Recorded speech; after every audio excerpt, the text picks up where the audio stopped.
sinabagsak, ganyan, hindi nag-on, nalobat. Ito, hindi siya gumagana, nakalubog na yan. Gagawin, yung charger, nakasaksak na yan, nakasaksak. Balik ka sa cellphone. Tapos, buksan mo yung likod.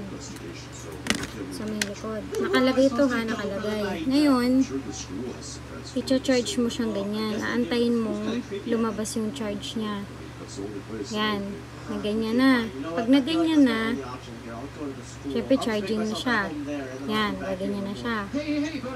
Tatanggalin mo to, habang naka-charge ha, tatanggalin mo to, tapos babalik mo ulit nang naka-charge, ulitin natin nang naka-charge. Yan na, mabilis. Ay, diba? Nag-on na. Basta dapat hindi tatanggalin to, naka-charge.